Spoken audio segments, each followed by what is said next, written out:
Good afternoon, everyone. Thanks for coming out today. My name is Tom Landy. I direct the Center for Religion, Ethics, and Culture here at the college. And for almost a decade now, through the center, the college has been privileged really, to welcome distinguished Jesuits from around the world who come to teach and research at Holy Cross for a semester or a year under the aegis of our International Visiting Jesuit Fellows program. The program is supported by a series of generous gifts from the Holy Cross Jesuit community, and it's thoroughly enriched the life of the college.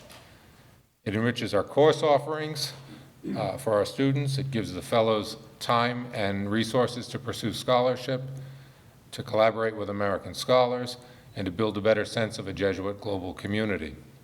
The program also complements the college's efforts to partner with Jesuit colleges and universities around the world and to establish study abroad sites and faculty exchanges. This semester, we're happy to welcome two fellows. The first is Father Francis Brito, who's in the back, visiting us from Sophia University in Tokyo. He teaches sociolinguistics. He's also an Indian, but he's been in Japan since 1974, I think he said. And then Father George Pattery, who's here with us today as well to speak. Father Pattery hails from India, where he completed a term as Provincial Superior of the Jesuits of Calcutta and Bangladesh. So he was the Jesuits' boss in one province. He taught philosophy and religion at institutions around India at undergraduate, graduate, and postgraduate levels. He's the author of two books on Gandhi, Satyagraha, A Holistic Way of Liberating Solidarity, published in 1990, and Gandhi the Believer, An Indian Christian Perspective, published in 1996. He's teaching a course on Gandhian religion at Holy Cross, and today he'll give a talk to us titled Memory, Politics, and Forgiveness, a Gandhian Perspective. So please join me in welcoming Father Pattery.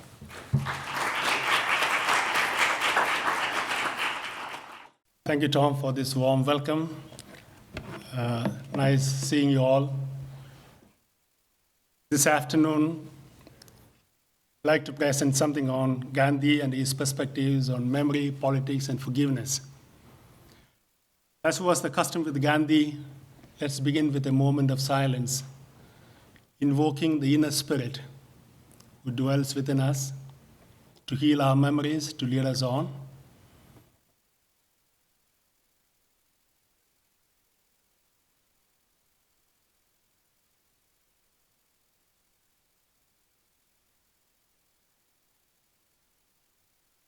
Thank you.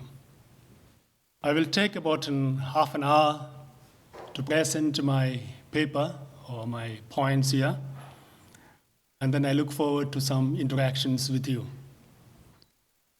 I'll begin explaining a couple of memories, collective memories of Gandhi's life, his response to them, and in the light of it, some interpretation of his political approach that involves some kind of healing and forgiveness. Now, before I proceed with the presentation itself, just want to say a couple of lines on Gandhi, as some of you may not be aware of. Mohandas Karamchand Gandhi was born on October 2nd, 1869, in the western parts of India. In 1888, at the age of 19, he went to England to study law and returned to India after 3 years, completing his studies. He left for South Africa in 1893 to settle a dispute as a lawyer, but then remained there till 1915. That's about 20 years. So for 20 years, he lived in South Africa and struggled there, and where he coined his famous phrase of Satyagraha, the freedom struggle. In 1915, he returned to India, and he was about 45 years of age, and he lived in India for the next 33 years, till his death, or till he was killed on 30th of January, 1948. So you see, he was in India, England, Africa, back to India. A kind of a global person in one sense. So in the light of his struggle and his philosophy, let me explain this topic of memory, politics, and forgiveness, a Gandhian perspective. On February 1st, 1986, During his 10-day visit to India, Pope John Paul II laid a wreath at the Samadhi at the tomb of Mahatma Gandhi. He knelt down to pray and hailed him the apostle of nonviolence and the hero of humanity. This occurred in spite of the fact that in December 1931, on his visit to the Vatican, Mahatma Gandhi had been refused an interview with the then Pope Pius XI. That refusal to Gandhi by the Pope was considered as an assault on India and its people by none other than Nehru, perhaps the most liberal-minded of Indians of that time. Could the visit of John Paul II be considered then a memorial event that celebrated a memory with a political narrative that implied forgiveness? Memory, politics, and forgiveness are vital issues in this country and every country. We sang so beautifully at the close of the 9/11 vigil at the Memorial Plaza, affirming that other hearts in other lands are also beating with hopes and dreams as high as mine. This evening, I propose to consider three terms of memory, politics, and forgiveness in the light of Gandhi's experience and experiments. I look forward to a meaningful interaction with you and later on with our own colleagues in the department. Many of the left-wing thinkers and politicians in the Indian subcontinent seem to be either unwilling or incapable of dealing with memories beyond its economic impact, especially the collective memories that influence the psyche and ethos of the people.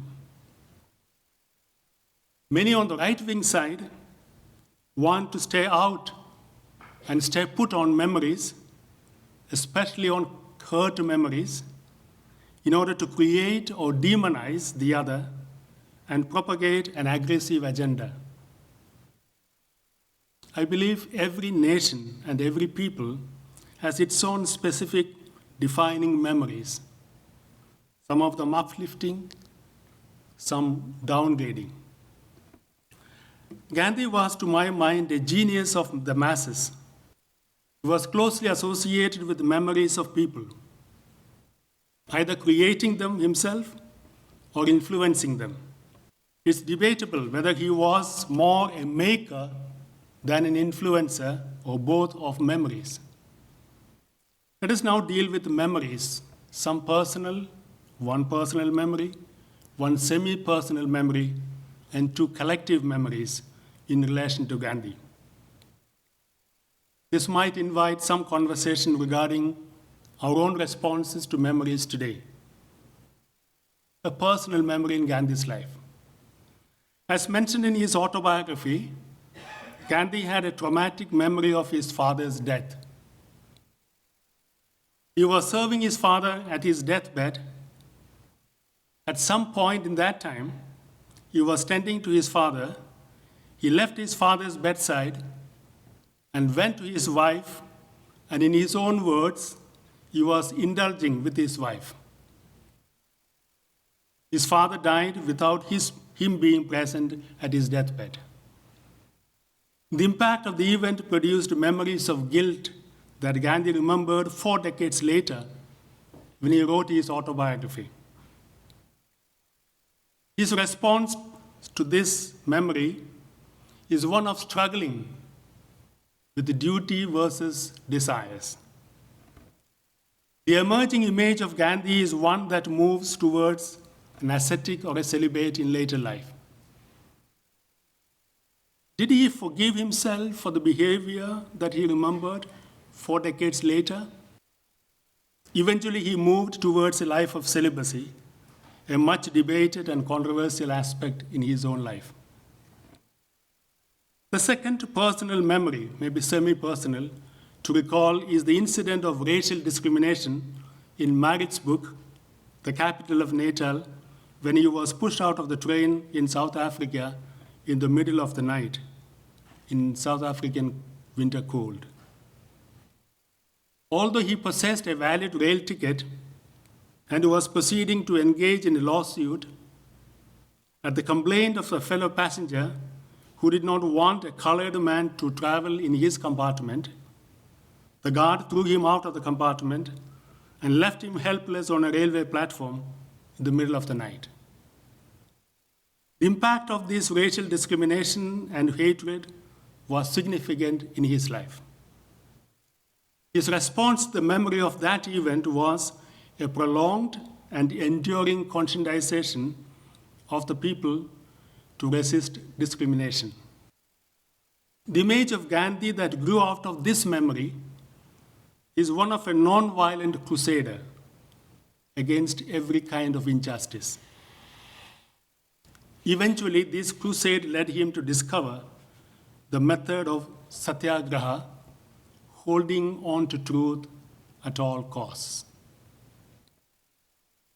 Two public memories, and we will be dwelling more on this. Jallianwala Bagh massacre. On 13th April 1919, a large unarmed crowd gathered at Jallianwala Bagh in Amritsar, in Punjab, in North India, to peacefully protest the arrest of their popular leaders. Jallianwala Bagh was a large open space enclosed on three sides by buildings with only one exit. General Dyer, the military commander of the Amritsar, was determined to make an example of this meeting and wanted to terrorize the people into submission.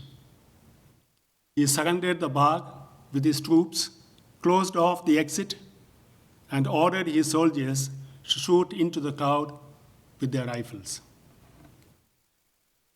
The second incident of Chowri Chowra killings. This is in UP, again in North India.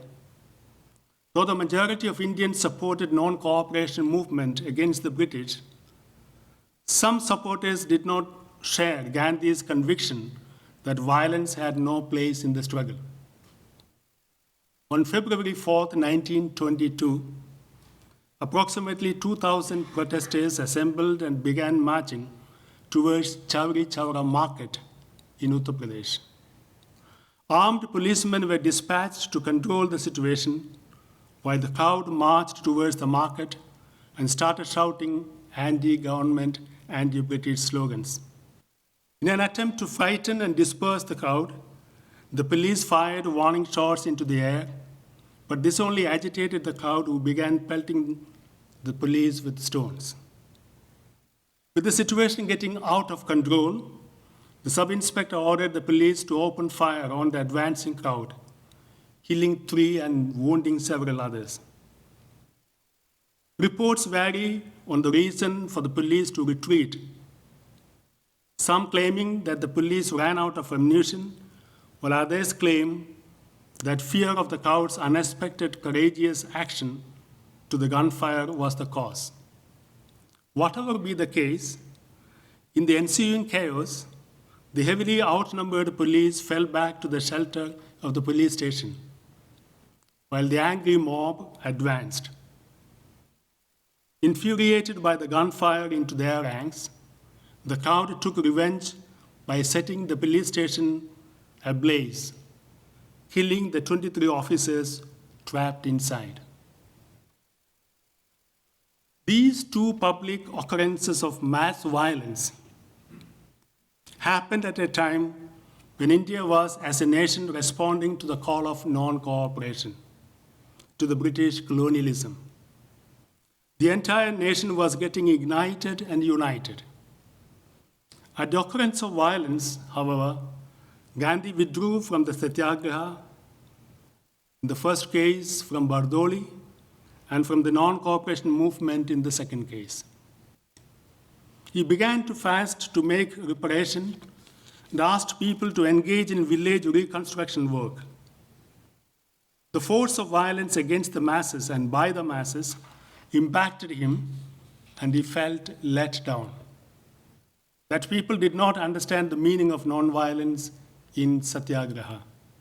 His response was to withdraw and to call for reparation by means of fasting.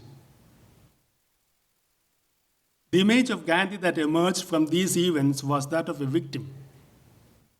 He entered upon a process of fasting, of cleansing, of purifying, of feeling within himself all the weight of violence, and of forging a solidarity with the victims of violence in both the cases.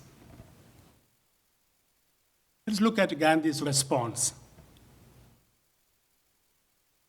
Gandhi's response to them really impacted the national psyche at that time.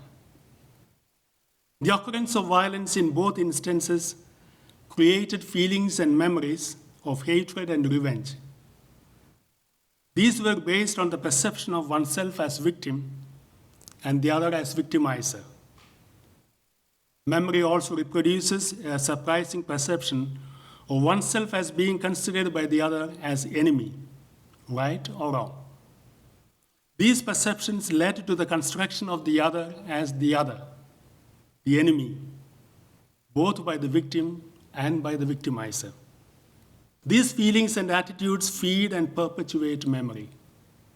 By withdrawing the agitation and undertaking fasting, Gandhi was trying to unmask the cycle that constructs the other as enemy without negotiating or compromising the issue of injustice. It was a cognitive process, a structured process, insofar as the cycle of reasoning that constructs the other as enemy was broken. And at the same time, it did not compromise the justice issues involved.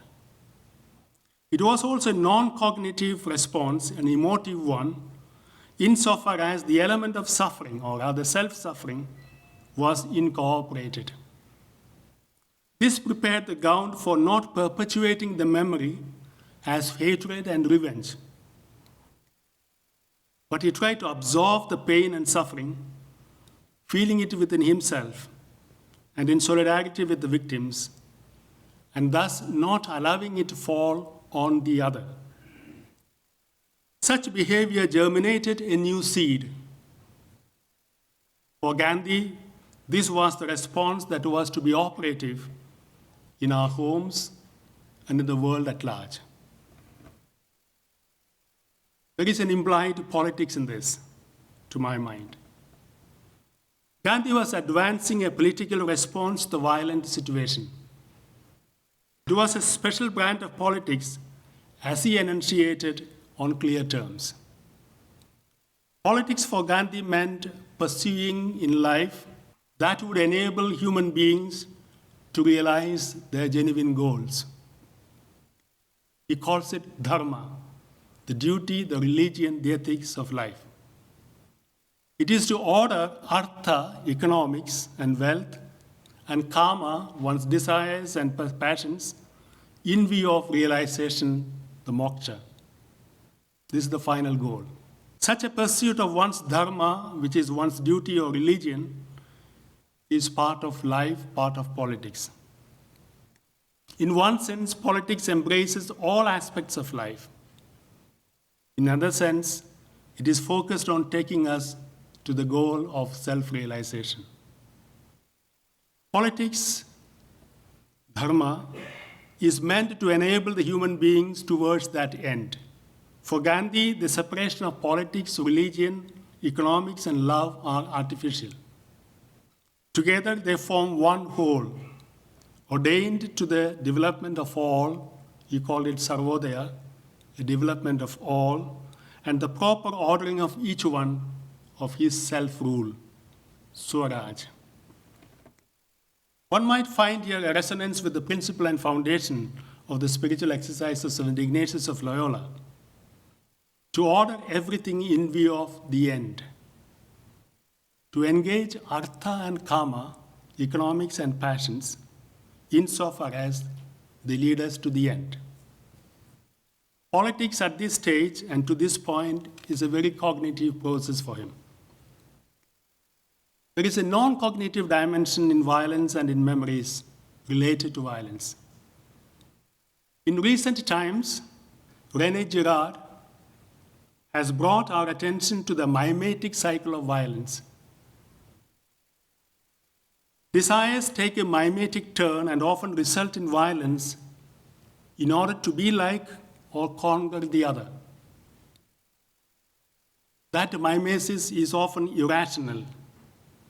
One possible way of unmasking this violence involved in it and breaking this irrational cycle is to opt out to be the victim and allow the force of violence to fall upon oneself.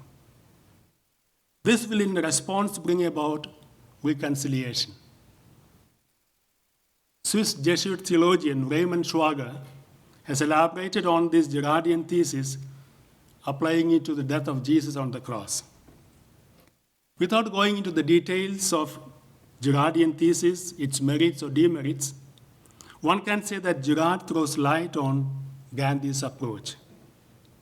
The point to be emphasized here is that there is a non-cognitive aspect in the occurrence of violence and in the perpetuation of its memories. Violence is irrational, and the ensuing memory is often non-rational. Response to violence and memory, hence, has to address this non-cognitive dimension. By entering upon a fast and causing self-suffering, Gandhi was responding to this non-cognitive dimension of violence and memories related to it. He introduced self-suffering, not a happy term for us, a non-cognitive category in many ways, into the political vocabulary. His political discourse then always contained this self-suffering. In Gandhian terms, the cognitive and the non-cognitive go together in life and in politics, leading to healing of collective memories. Gandhi's withdrawal and fasting seem to have contained the violence so that it did not spread further.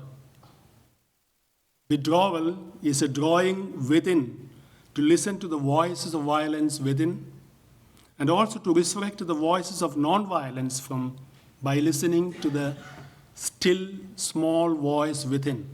This is the particular expression of Gandhi, the still small voice within, referring to the conscience or the voice of God within.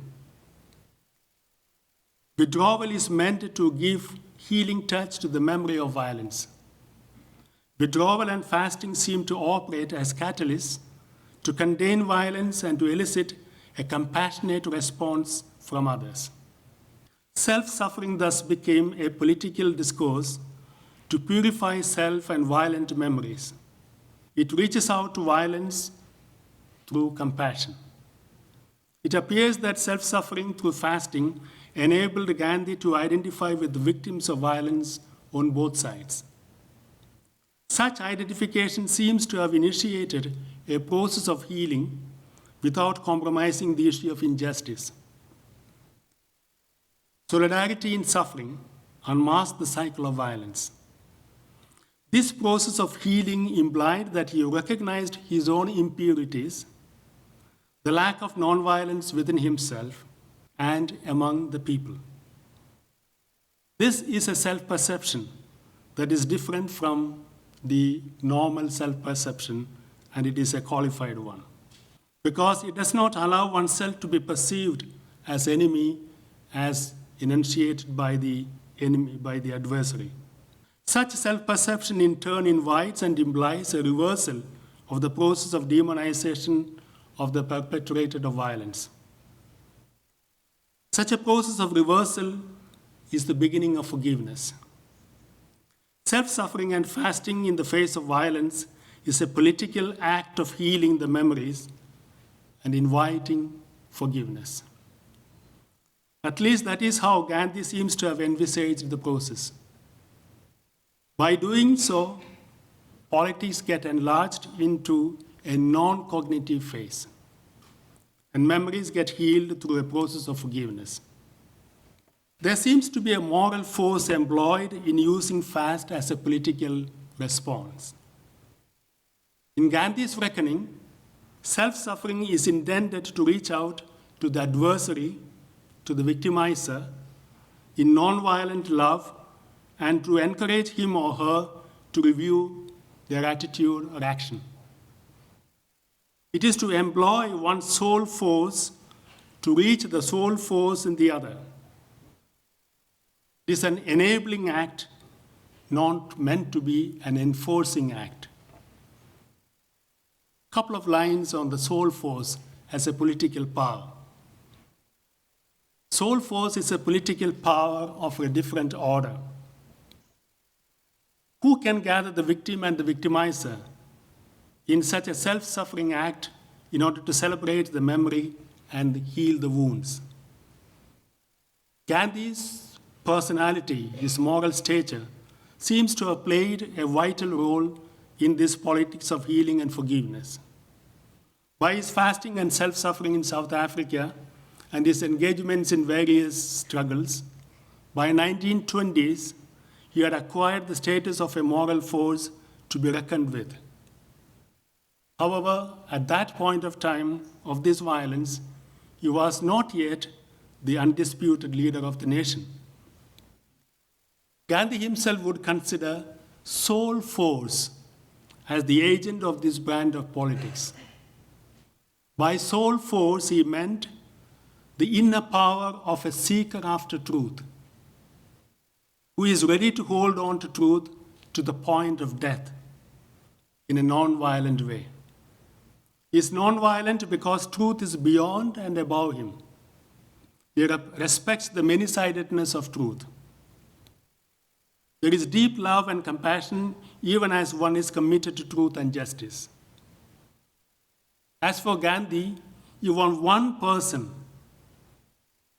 his or her soul force, is able to influence through politics and achieve the goal. The inner power is released through self-sacrificing acts of satyagraha, holding on to truth. According to him, this is doable and available for everyone. It is to use the weapon of love in the politics of compassion. Christ's suffering on the cross was a factor in Gandhi's underlying faith in the power of nonviolence. That was the politics of compassion of God. While Gandhi claimed that soul force was universally available and doable by all, there were many leaders at that point in his time who did not accept his interpretation, especially in the multi-religious, multicultural context of India.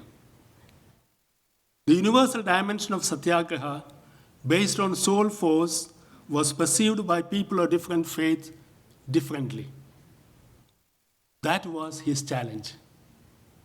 On his part, by appealing to soul force and fasting, Gandhi was trying to bring people of different faiths and cultures onto one single universal platform of the soul force. In a general sense, it was satyagraha, holding on to truth, and reliance on soul force that brought millions into the struggle for independence. However, nationalism served as the motivating force. So Gandhi was trying to premise nationalism on a higher plane of soul force. He knew that nationalism, though it unifies people to a good measure, in the long run, it creates the other of the nations. In Gandhi's terms, if we premise memory solely on nationalism, it will produce politics of violence and vengeance. Instead of forgiveness, it generates hatred. It will enforce violence in a mimetic cycle. Instead, the persuasive power of love and nonviolence, which is willing to suffer in order to heal the gulf created by violence, is presented as the political power of a different order. A new kind of a kinship of compassion and humility, as Father Greg Boyle, who spoke here recently, would call it. A kinship of compassion and humility. How did Gandhi conclude this? Base his arguments. For Gandhi, the sole force of nonviolence of a satyagrahi, the seeker after truth, is the true foundation on which memories can and should be built. The faith in God. This will facilitate the process of healing in the case of memories of violence. The principle behind the soul force is deep-rooted faith in God. Let me quote him.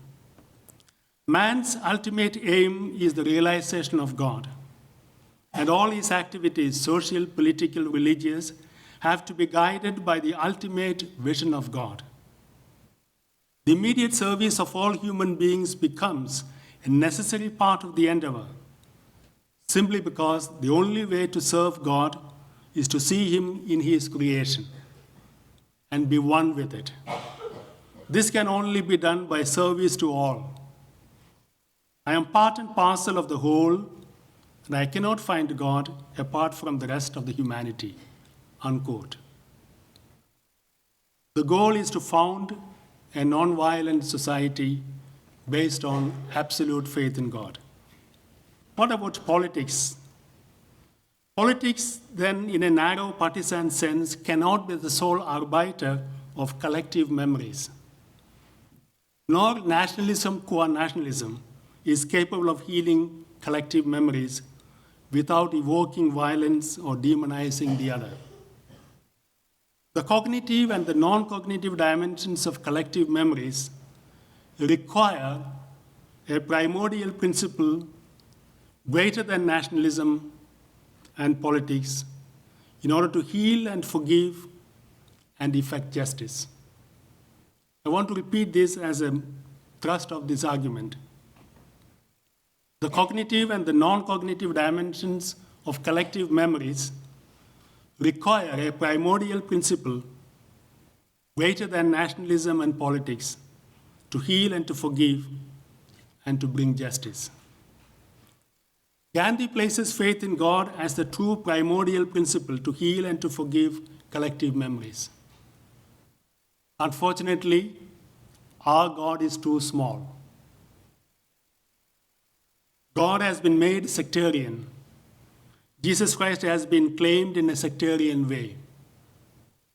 How could then collective memory be healed in a multicultural, multi-religious context? How could it work towards true justice based on compassion and non-violence? Gandhi placed truth as God as the universally available principle and non-violence as the modus operandi of that faith. In a multi-religious, multicultural context, that seems to be the best offer, the politics of non-violence. It is not theocracy either, because even if one is not a believer, one could be fighting for truth and be ready to die for truth. Let me put some concluding thoughts or questions in this regard. Crisis, especially violence, brings out the best and the worst in us. It takes us to God. It alienates us from God. Does faith in God often operate as a crutch to hang our memories on, or as a mechanism to reinforce our hatred? Faith in God has been made so sectarian that it is unable to deal with collective memories. In which case, then, we leave it to the politicians to deal with collective memories. Is this concept of God sufficient to be universally acceptable and available? Can Soul Force sustain the efforts and guarantee success in an ongoing effort to celebrate collective memories without allowing it to degenerate into mimetic violence? Can we venture upon a process of dying, self-suffering, in order to conquer death, of being non-violent in order to overcome violence? Do we need the hope of an empty tomb to risk the celebration of memory that builds communities of peoples, cultures, and nations beyond borders and beyond our imaginations? Has humankind arrived at a new point in the evolution of human consciousness such that we are ready to forge a new era of consciousness, of being one, of being interrelated and interdependent, beyond the polarities of love, hatred, me, the other, the powerful and the powerless, the violent and the non-violent, the rich and the poor, the victim and the victimizer? Violence leads to violence. Our struggle to contain violence through violence has led us nowhere. Gandhi said, "An eye for an eye would make the whole world go blind." We need to seek unity within us, in our undivided self, and thus bring a new consciousness. From that new consciousness, from that soul force, we can reach out to the other through a process of kenosis that is self-emptying. There is one Upanishadic saying which quotes like this: "If we are at home inside here, we are at home everywhere." Martin Luther King Jr. reminded us, if humanity is to progress, Gandhi is inescapable.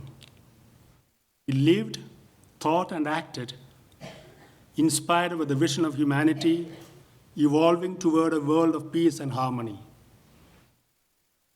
We may ignore him at our own risk. Let me conclude in the words of Thomas Merton, who had great admiration for Gandhi. I quote Thomas Merton: "Gandhi does not envisage a tactical nonviolence confined to one area of life or to an isolated moment. His nonviolence is a creed which embraces all of life in a consistent and logical network of obligations. One cannot be violent, for example, in interpersonal and family relationships, and nonviolent with regard to conscription or war. Genuine nonviolence means not only non-cooperation with the glaring social evils, but also renunciation of benefits and privileges that are implicitly guaranteed by forces which conscience cannot accept," unquote. Memory, politics, and forgiveness, in Gandhian view, could be leading to a non-violent society, and that is the challenge he puts before us. Thank you.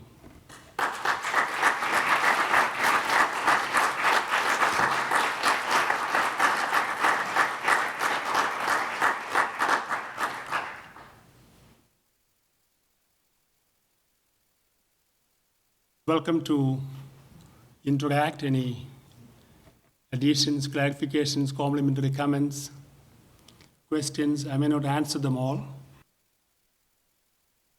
To my mind, that guilt or the shame that he felt, he was walking through it in a personal way.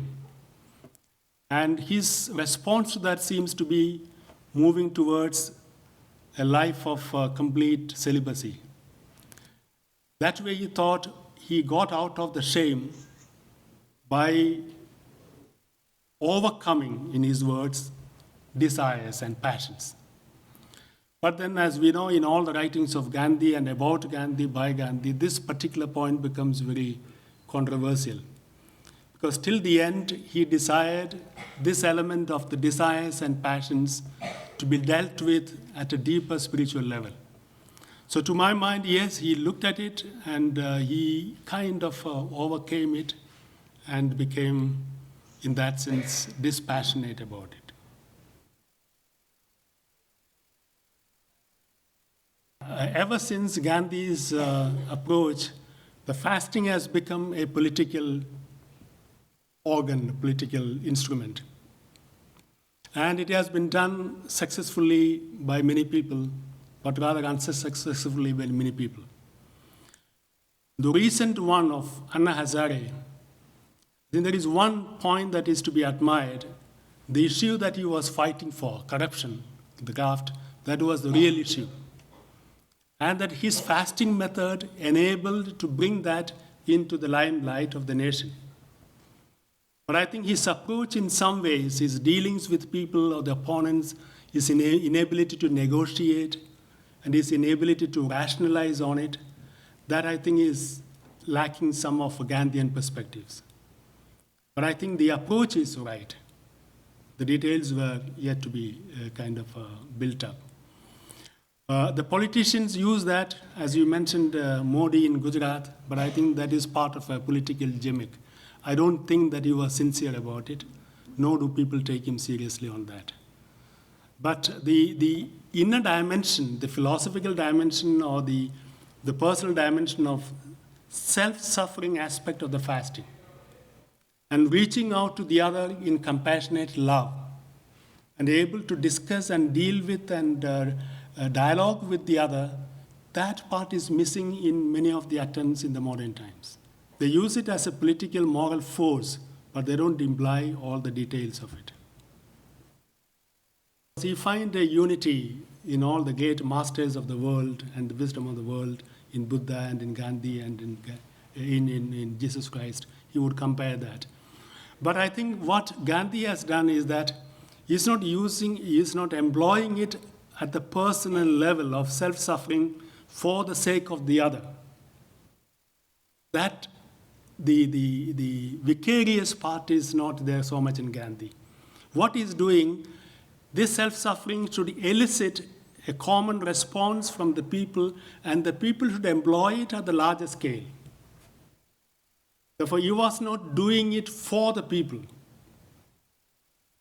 in the vicarious sense of the word. But he was doing it, and he was expecting everyone capable of doing this soulful self-suffering. But I think there is a lot of commonality between Gandhi and Jesus Christ and Buddha. In fact, every time he fasted and every time he broke the fast, he insisted on singing "O Wondrous Cross," a particular Anglican hymn that he learned in South Africa. And he would call Jesus Christ as the best satyagrahi, one who held on to truth till the end. But I think that he would be not going along with this vicarious dimension of doing it for the other's sake.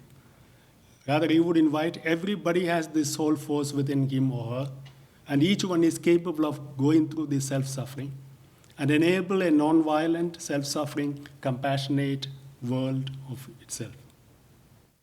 If you don't deal with these collective memories, they being non-cognitive, it remains inside. And as you said, it comes up on and off occasionally. Therefore, it is very important for the collectivity of the nation or a community to look at it and to absorb that into our system in a good sense of the word. Gandhi had done it in a different way in his little booklet called Swaraj. He would go back into the history and civilization of India and pick up the positive enlivening memories and ask people to live on that and live by that. Therefore, one way of dealing with these memories is either to deal with its collectivity, its violent part, and to heal it in an ongoing process.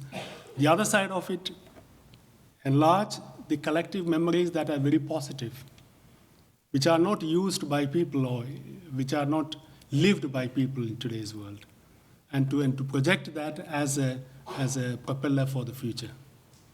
Unless we deal with this non-cognitive dimension of collective memories, it is going to come up like a volcano coming up once in a while. It's one thing to look at Gandhi in a very imaginative way, because he was a very imaginative person.